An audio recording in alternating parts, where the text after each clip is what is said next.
My name is Toru Iban. I'm part of an S-rank party led by the hero Sane. We've fought together through countless battles. Monsters, demons, you name it. Everyone in this group is powerful, and I'm proud to stand among them. Still, somewhere deep down, I can't shake the feeling that I'm just trying to keep up. Lisa, are you okay? I shouted as I cut through another monster. She stumbled back, dust and leaves swirling around her, but managed to smile. Yes, thank you, Toru. Relief hit me for a second, but there was no time to rest.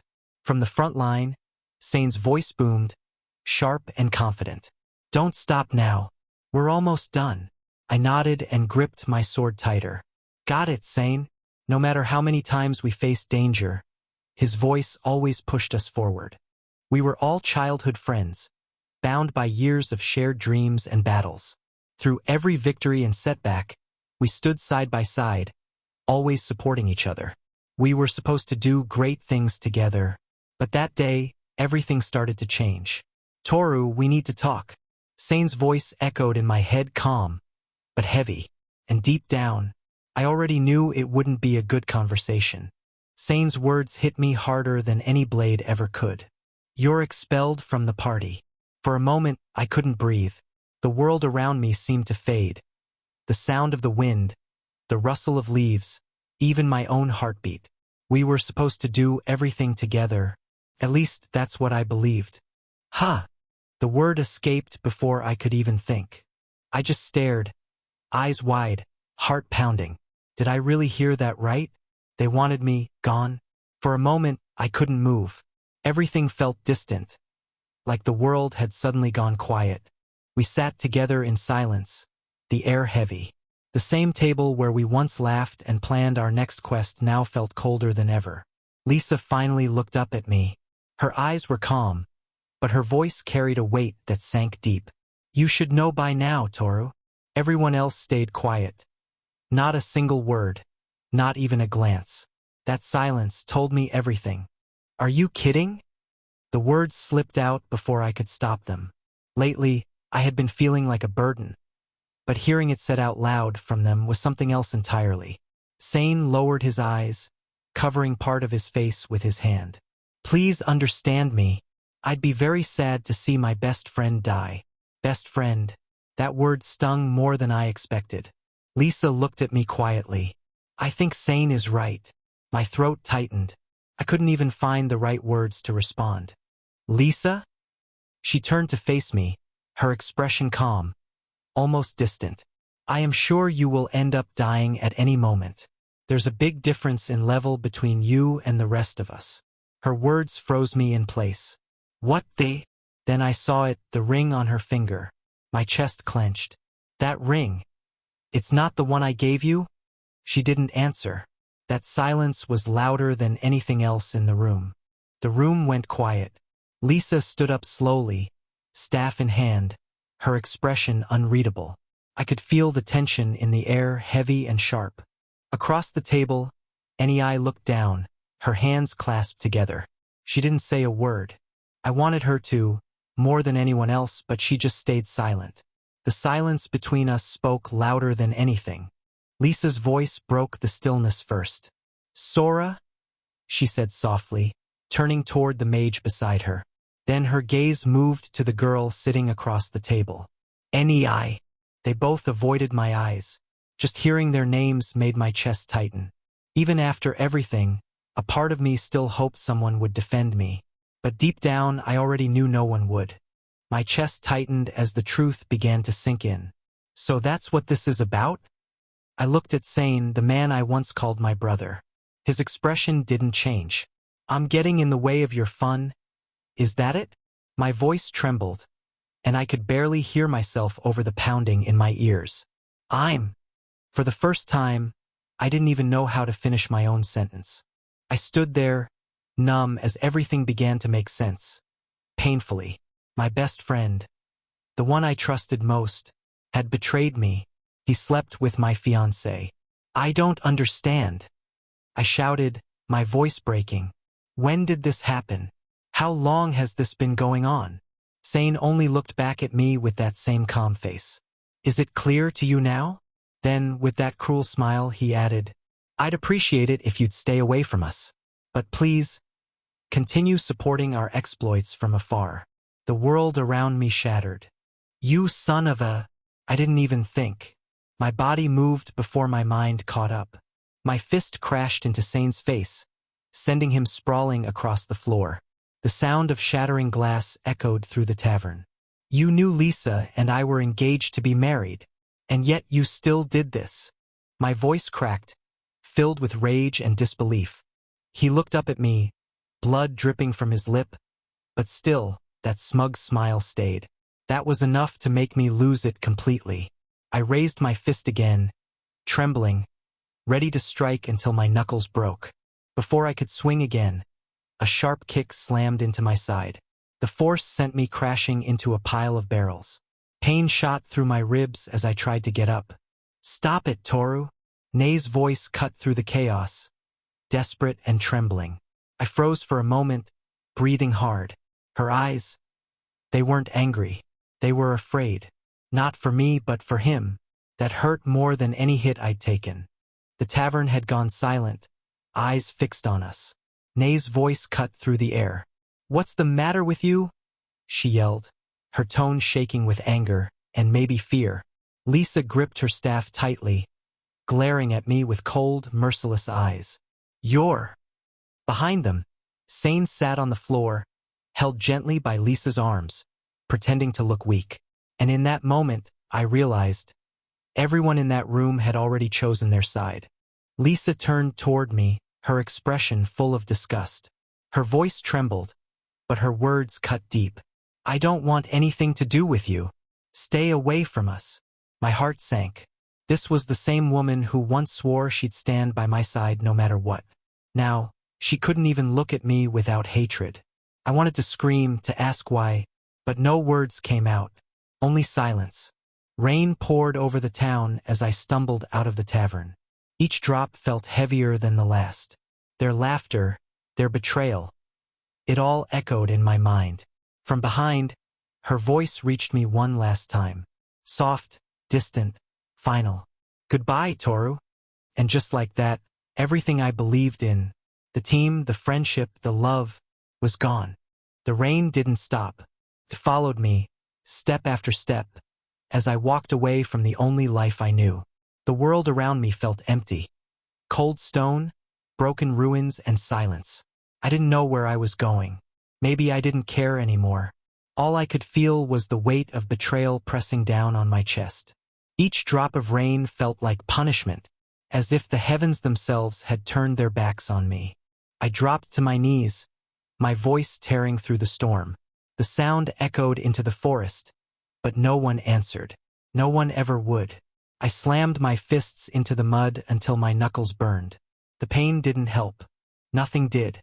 When I finally looked up, the sky blurred through my tears, and for a moment I almost laughed, because even the world looked like it was crying with me. Damn it! I punched the ground again. The image of Lisa burned behind my eyelids. What was I to her? A fool?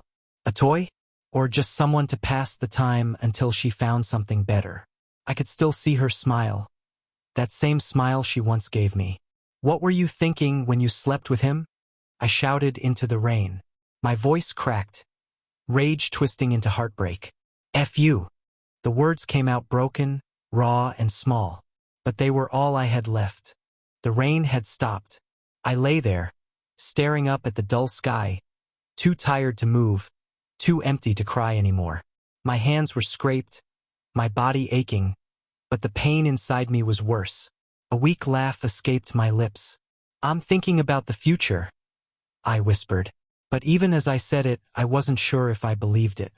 I pulled up my status window, its faint glow reflecting in my tired eyes. Nothing special. Nothing impressive. "I know I don't have great stats," I muttered to myself. I scrolled through the list of skills. There were many, but none of them stood out. I have a lot of skills, but they're all useless. My eyes stopped at one particular skill, the saving system. Even experts never figured out what it was supposed to do. The use of this skill is unknown. Even if I ask an expert, I sighed. The rest weren't much better, just a bunch of passive effects. Damage reduction, experience savings, work savings, skill effect up. Totally useless, I muttered. It was almost funny, abandoned by my friends, and even my own skills didn't want to help me. Still, a small part of me refused to give up. There had to be something more. I looked at my party's stats one last time in my memory. Sane, level 60. Lisa, Sora, Nei, all level 40. And then there was me, level 20. Certainly, I'm a nuisance. I muttered to myself. If only I'd been stronger. If only I'd had a skill as powerful as Sane's, maybe none of this would have happened. But if only doesn't change anything. I was weak, and weakness gets left behind. Rustling in the tall grass caught my attention. I turned and froze. A pair of glowing red eyes stared back at me from the shadows. Then it stepped out, massive, dark, its fur glistening under the rain. A black demon dog, I whispered. A monster strong enough to tear me apart. Maybe it was fate, or maybe the world just wanted to finish what my friend started. I gripped my sword, feeling the trembling in my hands. The beast snarled, baring its fangs, the air thick with killing intent. And yet, I couldn't help but smirk a little. I'm sorry, I said, raising my blade, but I'm going to need you to help me relieve some stress. It roared, lunging forward, and so did I. If this world was going to keep beating me down, then I'd hit back no matter how many times it took. The beast leapt forward fast, deadly. But my body moved on its own. I gritted my teeth, swung the sword with everything I had, and the blade connected. The black demon dog was sent flying across the clearing, its body hitting the ground with a heavy thud. My arms shook from the impact, but my heart, for the first time in a long while, it was steady. The sound of shattering glass echoed. I froze, turning toward the glowing status screen beside me. The numbers were changing. Level bars filling, skills flickering. What the? I looked down at the demon dog's corpse. It shouldn't have given that much experience. Not even close. Yet the screen kept glowing brighter. Lines of text began to appear in front of me, one after another. My eyes widened. Wait, what? My whole body began to burn, light wrapping around me. Muscles tensed. My heartbeat thundered. And then physical reconstruction complete. Race has evolved into Dragon Man. The storm within me calmed. The world around fell silent. Smoke and energy curled around my feet, leaving the ground scorched in spirals. I stood there, breathing slowly, feeling power pulse through my veins. No words came, just a deep, trembling breath and a faint smile. Maybe this was my second chance. I stared at the glowing window before me. My breath caught. Level 300? That couldn't be right. There was no way. I rubbed my temples, trying to make sense of it all. What kind of notifications were those? My hands were trembling. The glow of the system reflected in my eyes. Think carefully. Let's clear this up, I told myself, forcing my thoughts to slow down. Somehow I was leveling up, no, awakening. And then it clicked. Lines of light surged through the air, bursting around me like lightning. It wasn't a passive stat, it was a dormant skill. A system that silently stored every ounce of experience I'd earned. Every monster slain, every quest completed, every wound I'd survived. All of it had been saved. And now the container had burst. All my stored experience, paid back at once, I muttered, eyes wide. The ability had finally reached its limit, and then it broke. For years I thought I was weak. I thought my efforts meant nothing, that I was cursed to stay behind while everyone else grew stronger. But the truth was different. I had tried harder than anyone else in the party, I whispered. And still I couldn't level up. I clenched my fists, remembering the countless battles, the near deaths, the humiliation. Now, at last, it all made sense. Every struggle, every wound, was never wasted. For a long while, I just stood there. Then, a chuckle slipped out. The sound echoed across the empty plains, half crazy, half free. After everything, being betrayed, humiliated, broken, I was still alive. And now, stronger than ever. The world had turned its back on me, so I'd carve my own path through it. I took a deep breath and looked at the sky. Clouds drifted lazily above, untouched by the chaos below. A warm breeze brushed my face, and for the first time, I smiled not out of pain but out of peace.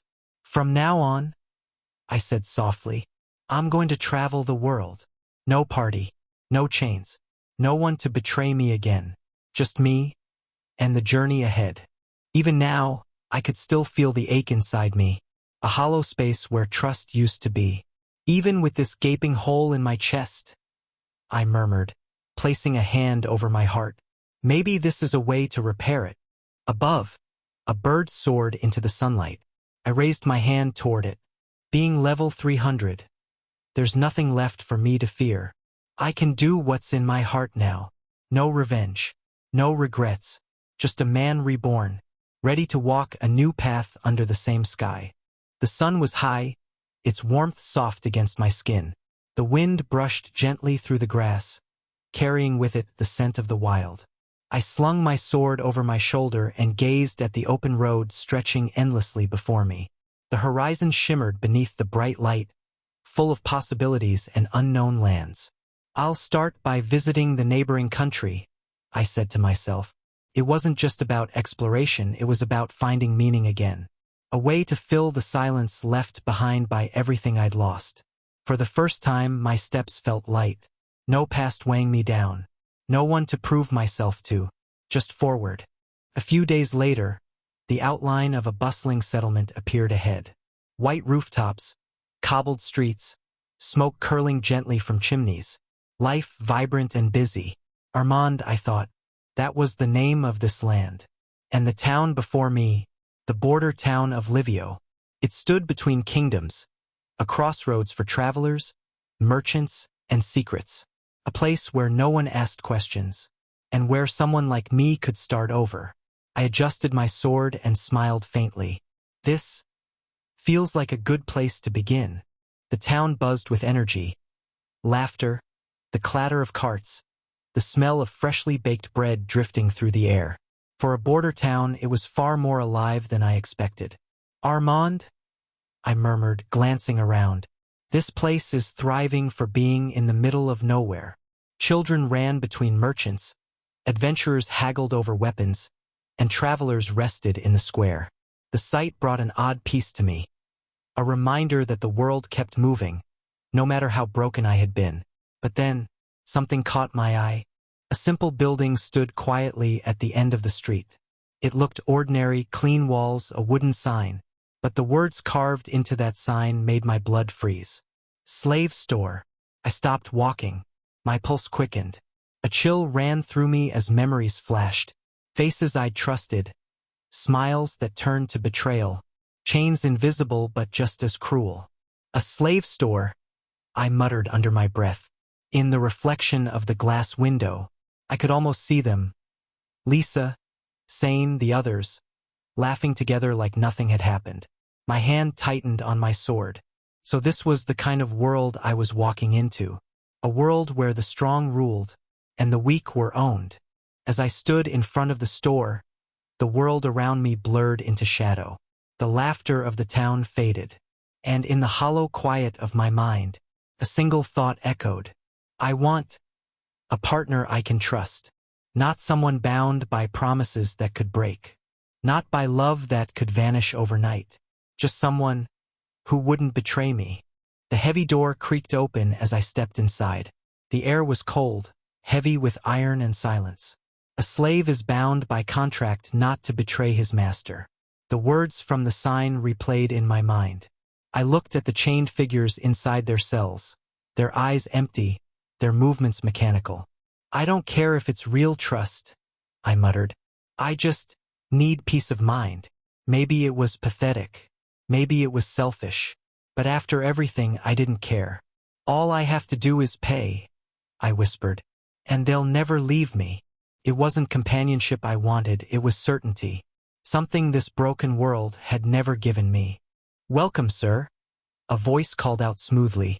A tall man in a dark coat and hat bowed before me, his thin smile sharp as glass.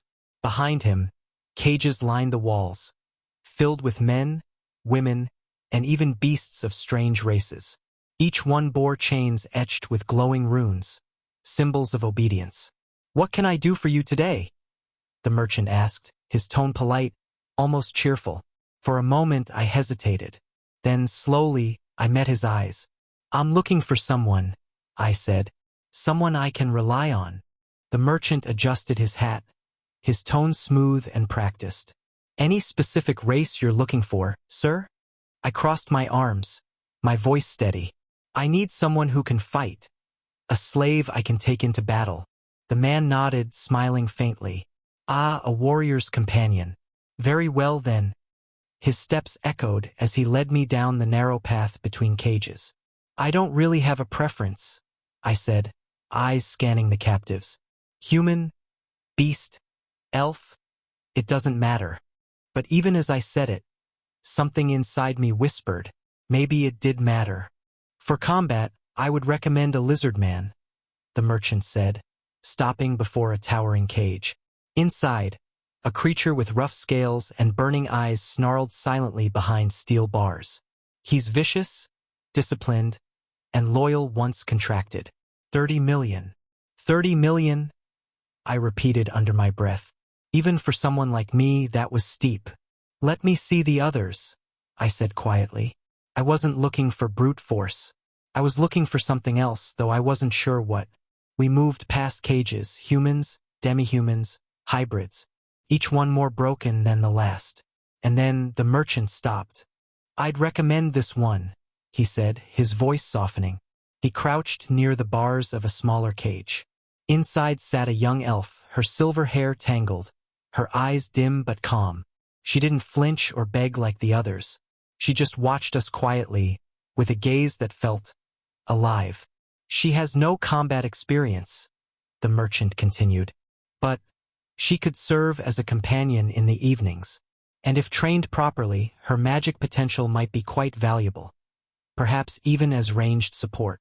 I said nothing for a while, just meeting her gaze. There was no fear in her eyes, only a quiet defiance. "How much?" I finally asked. 25 million, he replied. I exhaled slowly. That look in her eyes, it wasn't submission. It was something I hadn't seen in a long time. The merchant's sly smile widened as he leaned forward. "May I ask, sir, what's your budget?" I paused for a moment, my jaw tightening. 1.5 million. He raised an eyebrow, clearly unimpressed, then chuckled softly. That narrows the field quite a bit." He turned sharply, parting a heavy curtain that led deeper into the dim corridors of the store.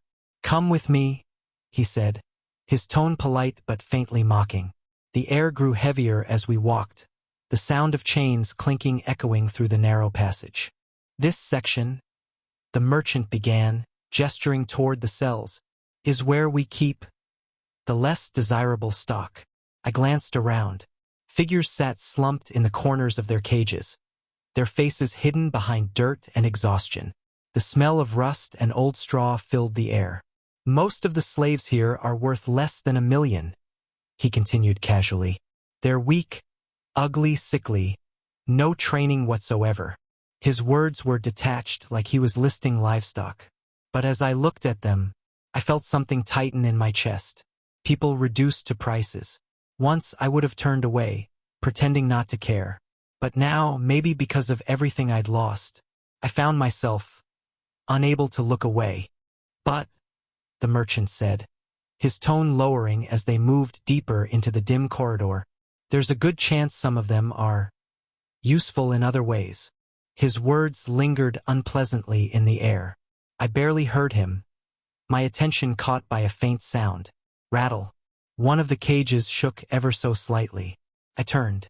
There, sitting quietly on the cold floor, was a girl, small, fragile-looking, wrapped only in a tattered cloth. Her hair, long and pale, glimmered faintly even in the half-light. She lifted her head, and our eyes met through the iron bars. For a moment, I forgot where I was. Her gaze wasn't like the others, it wasn't broken or hollow.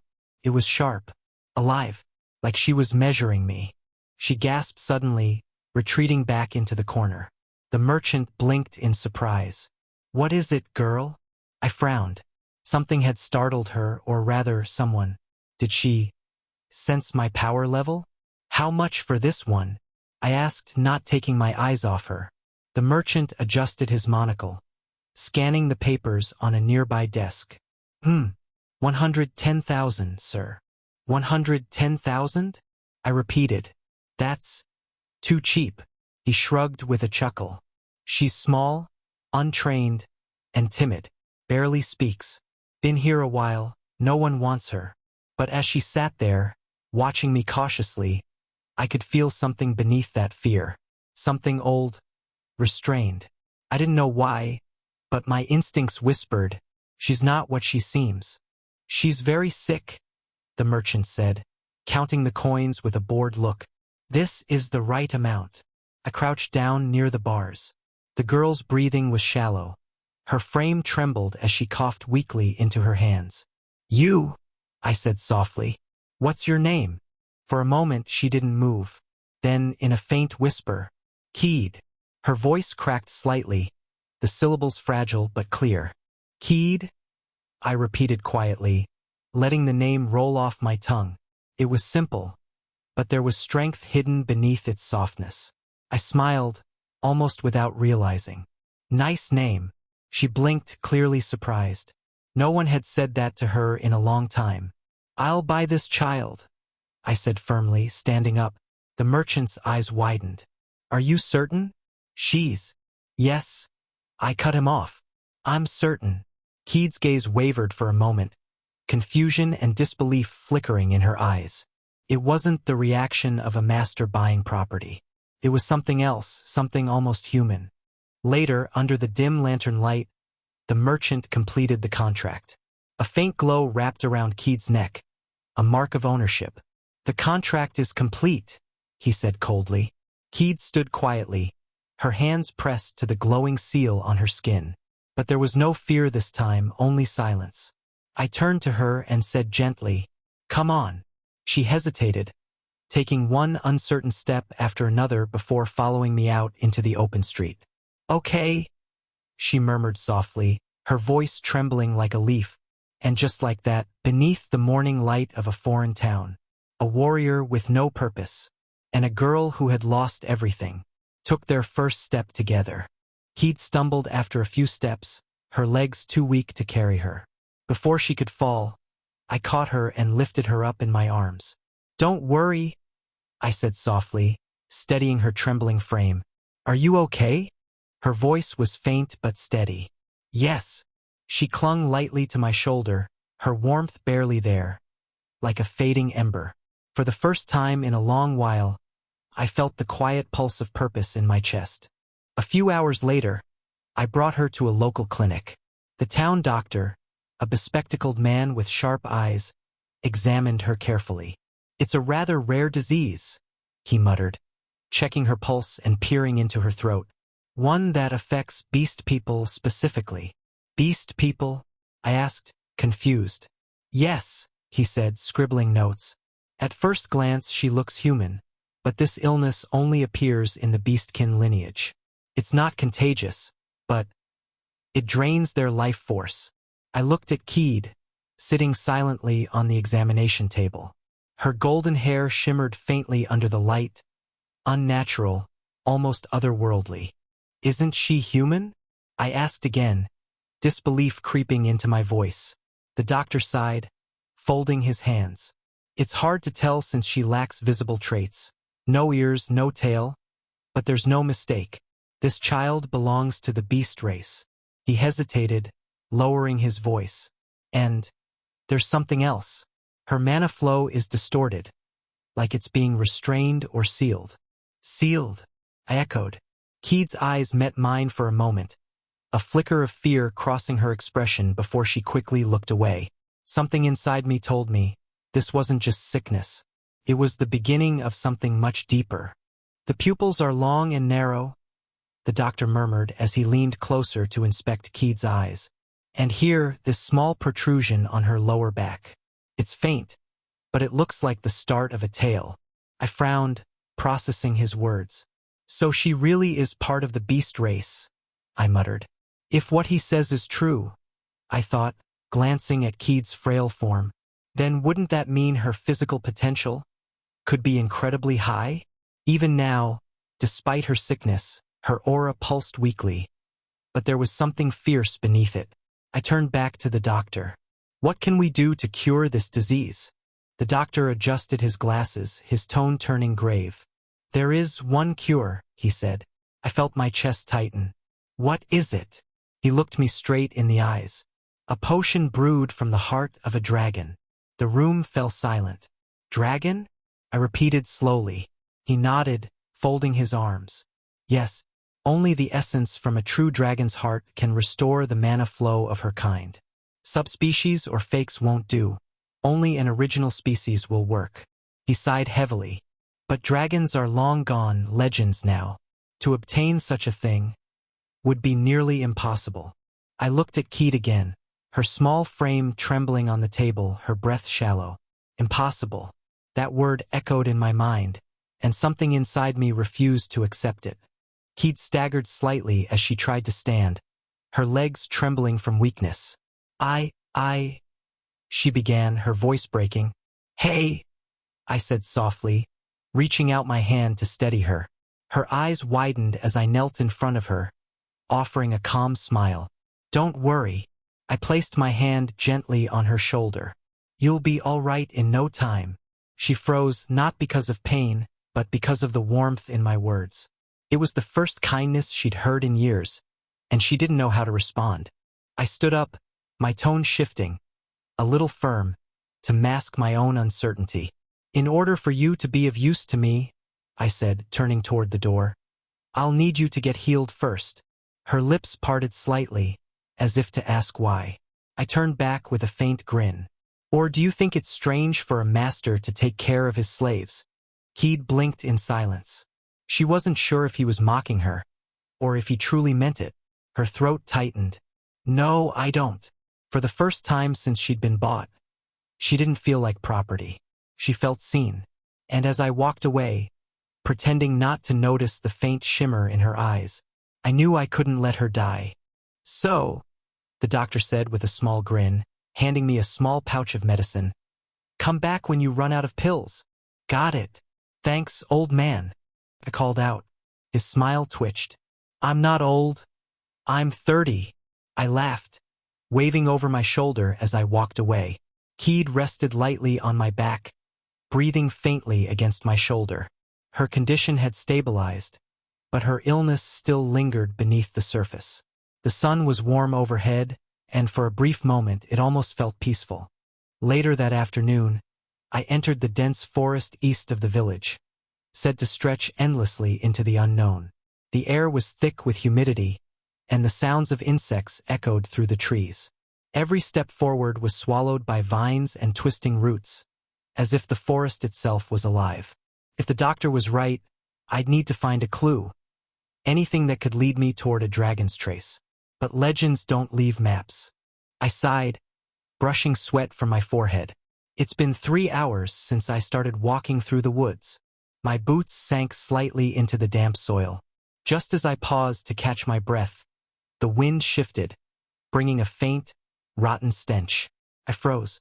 From the shadows, 2 pairs of yellow eyes glimmered. Orcs! I caught the faint scrape of steel, the sound of a blade being drawn. They thought they were stalking prey. But the moment I turned, locking eyes with them, it was clear who the real hunter was.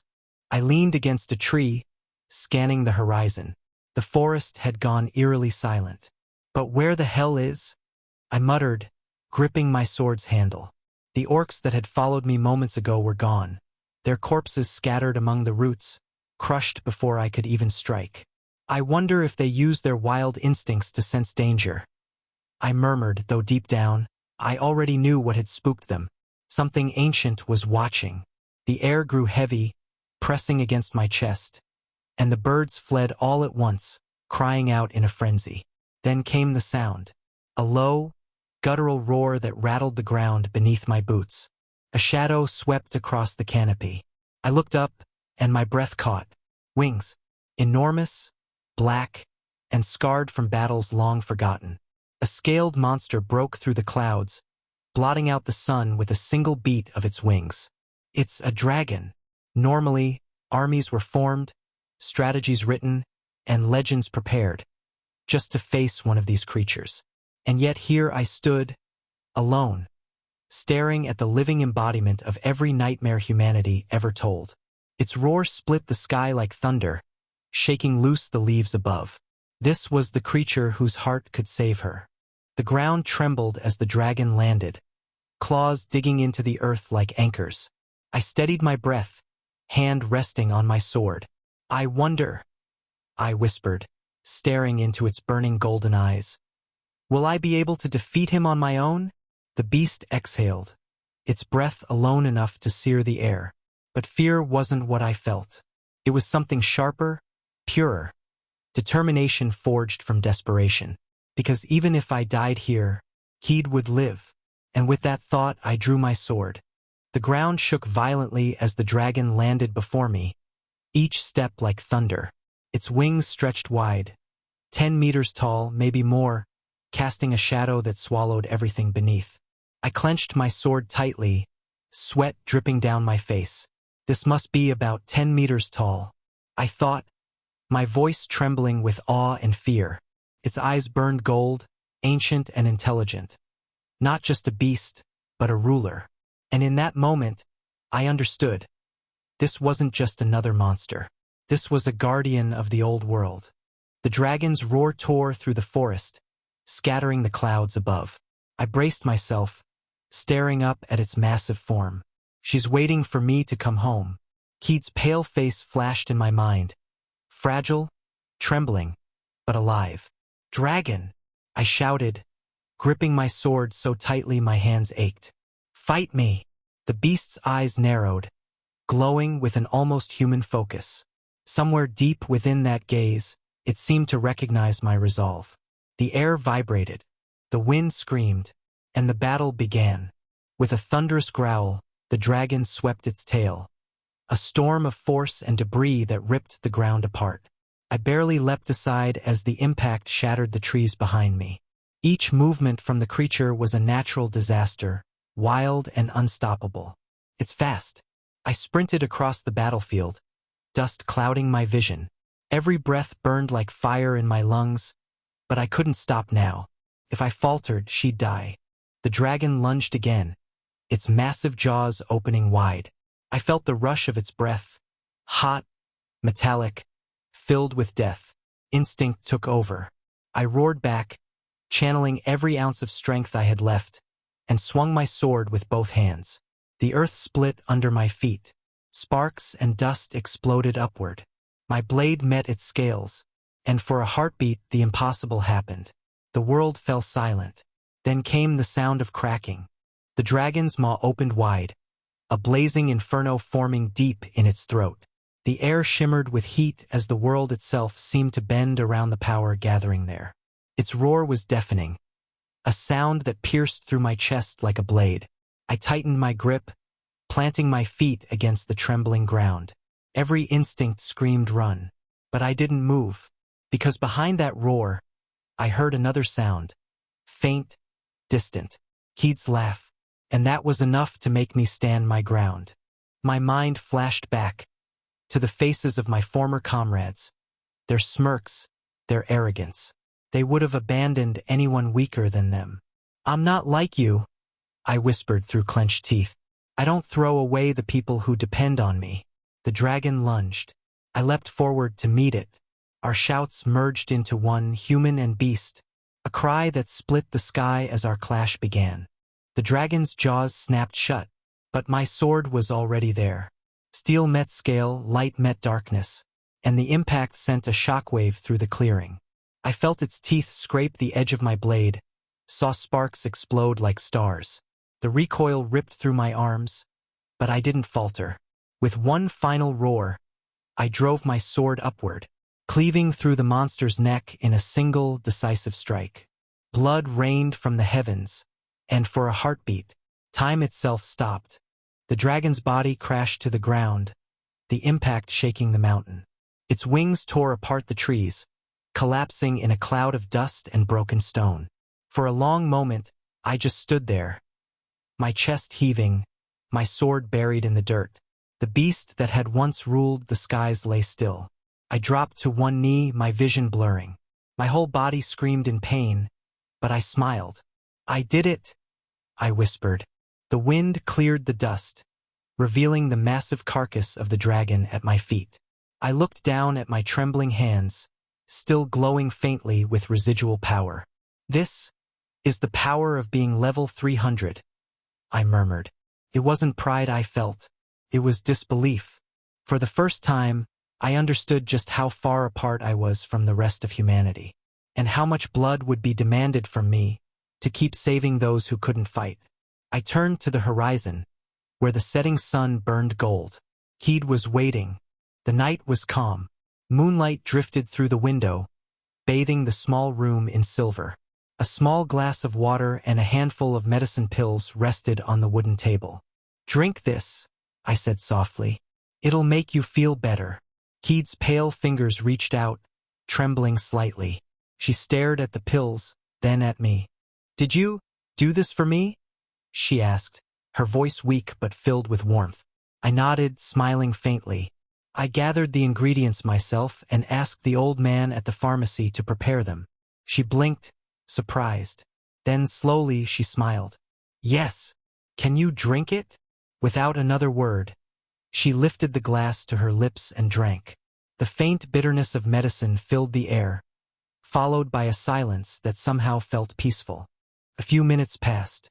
Kaede lay back down, her breathing evening out. "It's working?" I whispered, watching color return to her cheeks. She drifted into sleep, her face relaxed for the first time in days. I glanced at my own hand, faintly glowing with residual magic from the potion. Pulsed once, then faded. "It looks better," I murmured, "even if it's just a slight improvement." I leaned against the wall, clenching my fist. "I've seen more power in me than I ever thought possible," I said under my breath. The memory of the dragon's fall flashed behind my eyes, the strength that had terrified even me. From now on, I told myself, I'll have to fight with caution. A soft laugh escaped me. I never thought I'd live to see the day I'd have to worry about being too strong. The morning sun crept through the curtains, golden and gentle. I stretched and yawned, blinking away the last of sleep. When I turned, she was there, Kaede, curled up on the edge of my bed, her breathing steady and calm. "Why are you sleeping here?" I muttered, smiling faintly. She didn't answer, just shifted slightly, murmuring something in her sleep. And in that quiet moment, I realized I wasn't fighting for glory or strength. I was fighting for mornings like this. The scent of roasted herbs and smoke filled the kitchen. Toru stepped down the stairs, carrying a leather case that dripped faintly with red liquid. "I need you to cook something for me," he said to the chef behind the counter. "I have money." The chef raised an eyebrow, wiping his hands on his apron. "That meat," he muttered, squinting at the thick, scaled cut laid on the table. "It looks like pork, but it's not." He leaned closer and froze. Toru scratched his cheek casually. "It's red dragon meat." The chef's eyes bulged. What?" A mental image of a roaring dragon flashed through his mind, and the fact that this boy had walked in alive, holding its flesh, was almost harder to believe than the creature's existence itself. The silence stretched, then the chef sighed in defeat. "How do you want it cooked?" Steam rose from the sizzling pan. The kitchen came alive with sound, the crackling of meat, the hiss of butter, and the chef's low whistle. Finally, he turned, setting 2 plates down on the counter. "Here you go. Dragon steak." He grinned proudly. "And a hamburger, just for fun." The aroma hit Toru immediately. Rich, smoky, and strangely sweet. Toru sank his teeth into the dragon steak, his eyes widening. "Delicious!" he exclaimed, his face lighting up like a child's. Juice dripped from the corner of his mouth as he chewed happily. "I'll never look at dragons the same way again." Somewhere, he thought he heard the faint roar of vengeance on the wind. But he just smiled, fork in hand. Sorry, big guy. You taste too good. The next morning, Kaede blinked awake to the scent of grilled meat. Her voice was soft, still groggy. Master. What's that? Toru stood beside her bed, a tray balanced in his hands. It's your breakfast, he said with a grin. She tilted her head, confused. It smells strong. Dragon burger, he said proudly. Her eyes widened, both horrified and impressed. Toru leaned on his hand, watching Kaede eat with quiet amusement. Her silver hair shimmered softly under the morning light as she ate in small, polite bites. For a moment she looked up, her eyes widening slightly. The taste. It was unlike anything she had ever known. Energy pulsed through her body, faint but warm, like sunlight melting through snow. Toru smirked when she nearly dropped her fork. We're going to have to do something about those clothes, he said teasingly. Kaede froze mid-bite, face turning crimson. She puffed her cheeks, stabbing at her plate in flustered silence. He laughed softly. Don't worry, we'll get you something proper to wear. Her embarrassment lingered, but a tiny smile slipped out despite herself. The town was lively, the morning market bustling with chatter. Toru and Kaede stepped into a tailor's shop lined with robes, boots, and armor. A few hours later, Kaede spun once, showing off her new outfit, light adventurer's wear, red and black with short boots. She looked up at him with shy pride. Please, master, I want this. He crossed his arms, pretending to think. Are you sure you don't want to use a wand instead? Kaede shook her head, eyes gleaming. No, I'll fight with this. She pointed toward a pair of ornate iron fans, displayed among the weapons. Toru nodded thoughtfully as Kaede took the fans in her hands. He watched her spin them with natural grace. The sound of slicing air filled the shop. I've been thinking, he murmured. Kaede was originally of the beast race. He smiled faintly. Not surprising she can handle that weapon so easily. The shopkeeper gawked. You sure she's not a trained warrior? Toru chuckled. She's learning fast. Later that day, the two wandered through the open market. Kaede's eyes sparkled at every stall, bread, fruits, small trinkets, and glittering stones. She stopped before a food cart, watching steaming dumplings with wonder. Toru turned to call her, but paused. Across the street he saw a familiar face. A man and woman, laughing, carefree, sharing food together. For a heartbeat, Toru's chest tightened. He said nothing, just smiled faintly, and followed Kaede deeper into the crowd. At the market, Toru held out a small paper bag filled with fresh pastries. Do you want some? He asked. Kaede blinked, her tail twitching slightly. And no, he chuckled. Don't be shy. Her expression softened. I'd love some, she said finally, her cheeks pink. When he handed her one, she smiled faintly. I'm so glad. They sat on a wooden bench under a shady tree, sharing their food quietly. Here, eat all you want, Toru said, handing her the rest of the bag. Kaede's eyes sparkled as she took it. Thank you, master, he sighed, staring at his bread. Can you stop calling me that? Her ears twitched as she tilted her head. Why? You are my master. Kaede's tone changed soft, but serious. But the master is my master, she repeated quietly. Toru turned his gaze to the horizon, unsure how to respond. For her, that word wasn't ownership. It was gratitude, loyalty, connection. She looked down at her hands, gripping the bread tightly. The master, she whispered, her voice trembling slightly. Kaede's voice cracked. Doesn't he like annoying slaves? Her eyes filled with tears she tried to hide. Toru's heart dropped. She looked up, meeting his startled gaze. Are you thinking of getting rid of me? The wind carried her words softly through the quiet street. For a moment, neither of them moved. Toru sighed, then reached out, resting his hand gently on her head. Her tears shimmered as his fingers brushed her hair. What are you talking about? He said softly. I'm not getting rid of anyone. Kaede's eyes widened. Then slowly, she smiled through her tears. For the first time, the word master didn't sound like servitude. It sounded like trust. The air between them was still, soft, and filled with sunlight. Toru smiled faintly, his hand resting gently on Kaede's head. "I'm not going to abandon you," he said. Her eyes widened as he continued. "I want you to be there for me until the end of my life." Kaede's lips parted, trembling with emotion. Words caught in her throat. For the first time, she felt what belonging truly meant. Toru's grin warmed as he looked at her. "I may not be the best of masters," he admitted softly, "but I need you." Her eyes shimmered. "I'm counting with you," she whispered. Then, with sudden, unrestrained emotion, she clasped his hands. "The master is the best master out there. I'll do anything for you, master. Please, let me stay with you forever."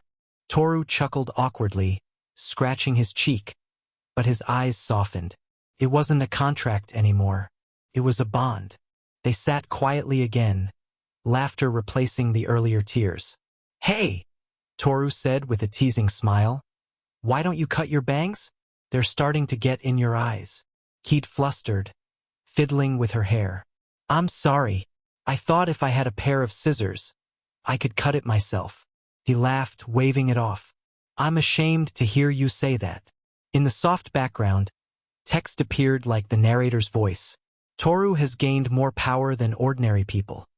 But is there any sign of further growth?" Suddenly, Toru's vision blurred. His chest pulsed with intense energy. "What?" Lightning like light erupted around him, swirling in chaotic streams. He gasped, looking at his trembling hands as the air warped around him. Kaede shouted his name, but her voice was drowned by the sound of power crackling to life. The narrator's final words echoed like thunder. "Is this the true power of level 300?